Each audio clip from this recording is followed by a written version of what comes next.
ફરીવાર તમારું સ્વાગત છે આપણી યુટ્યુબ ચેનલમાં। અત્યારે હાલ આપણે મહાદેવના દર્શન કરવા માટે પહોંચી ગયા છીએ મિત્રો। તો તમે વિડીયોમાં જોઈ રહ્યા છો, જ્યારે પણ તમે ગોપનાથ મહાદેવના દર્શન કરવા આવો ત્યારે તમને જે આવો કંઈક નજારો જોવા મળશે। જો અંદર ખૂબ સુંદર એક બગીચો આવેલો છે, જે ગોપનાથ બીચ પણ અહીં આવેલો છે મિત્રો। તો અહીં ગોપનાથ મહાદેવ વિરાજમાન છે અને ઘણા બધા છે લોકો દર્શન કરવા માટે અહીં રોજ આવે છે। આજનો ખાસ દિવસ છે, જે શ્રાવણ માસ શરૂ થઈ ગયો છે અને આજે મંગળવાર છે। તો ઘણા બધા લોકો છે દર્શન કરવા માટે આવી ગયા છે અને અહીં ઘણા બધા ફૂલડાઓ, જે ઘણા બધા ઝાડ છે તમને અહીં જોવા મળશે। તો મિત્રો સુંદર આ ધામ છે ને તમારે પણ અહીં એકવાર આવવું જોઈએ। તો મિત્રો જે તમે વિડીયોમાં જોઈ રહ્યા છો એ છે ગોપનાથ મંદિર। અહીં જે કાલ ભૈરવ દાદા પણ વિરાજમાન છે, જે વિડીયોમાં જોઈ રહ્યા છો તમે, અને અહીં હનુમાનજી દાદા વિરાજમાન છે। તો એમના દર્શન કરી આપણે જે મહાદેવ મિત્રો અત્યારે આપણે ગોપનાથ મહાદેવના દર્શન કરી રહ્યા છીએ મિત્રો। જો તમે વિડીયોમાં જોઈ રહ્યા છો, જે મંદિરનો નજારો છે કેટલો સુંદર છે અત્યારે દેખાઈ રહ્યો છે। તો મિત્રો એ પણ વિશેષ વાત છે કે જે શ્રાવણ માસમાં જે ગોપનાથ મહાદેવના દર્શન કરવા ખૂબ જ મહત્વનું અને ઉત્તમ ગણવામાં આવે છે। એમ પણ કહેવામાં આવે છે કે જ્યારે કોઈ પણ શુદ્ધ દિલથી જે મહાદેવની પ્રાર્થના કરે છે, તો એ મહાદેવ જે મનોકામના અવશ્ય એમની પૂર્ણ કરે છે મિત્રો। તો અહીં નંદી ભગવાન અને મહાદેવ વિરાજમાન છે। તો અંદરનો નજારો કર્યા બાદ જે તમને આ મંદિરનો બહારનો દ્રશ્ય દેખાડવામાં આવે છે। જો અહીં પણ ઘણા દેવી દેવતાઓ વિરાજમાન છે અને બહારથી જે કંઈક નવું પણ અહીં ઘણું બધું બનાવવામાં આવેલું છે, તો એ પણ હું તમને વિડીયોમાં દેખાડીશ। તો વિડીયો સાથે છે તમે જોડ્યા રહેજો।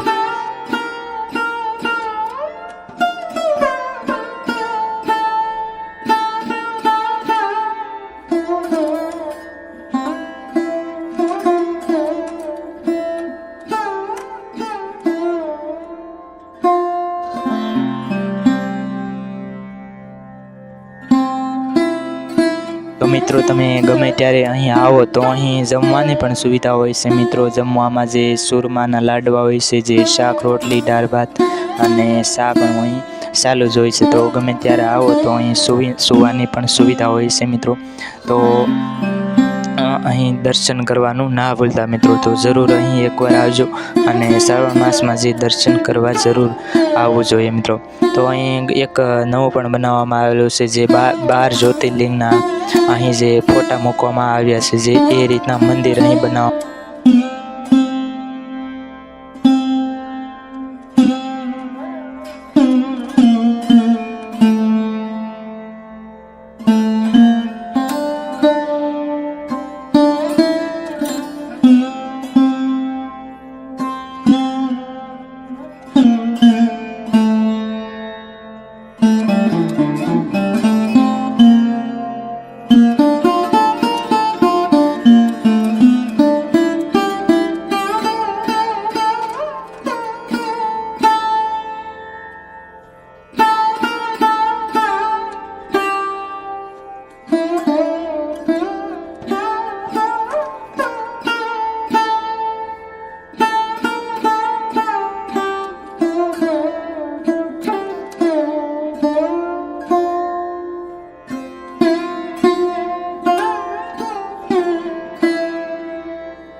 તમે અહીં 12 જ્યોતિર્લિંગ મહાદેવના દર્શન કરી શકો છો અને સાથે 4 ધામની યાત્રા પણ જે મંદિરો આવેલા છે એ તમે અહીં જોઈ શકો છો।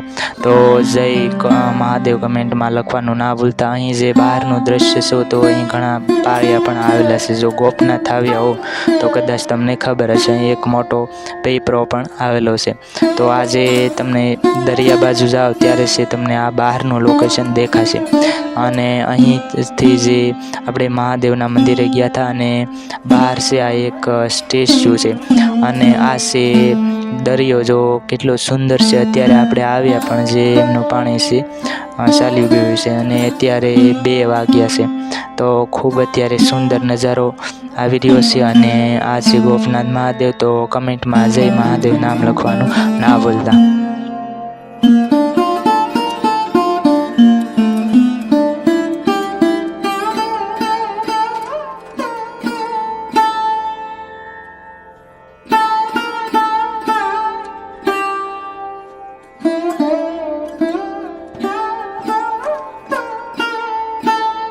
તો મિત્રો અહીં નાસ્તા પણ તમે કરી શકો છો. જો અહીં ખાસ બાફેલા ડોડા, પાણીપુરી, ભેળ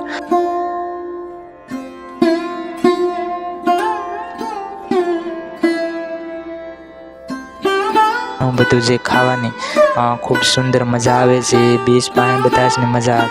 તો મિત્રો હાલો આપણે નવા વિડીયોમાં મળશું અને અમારા વિડીયોને લાઈક શેર કરજો.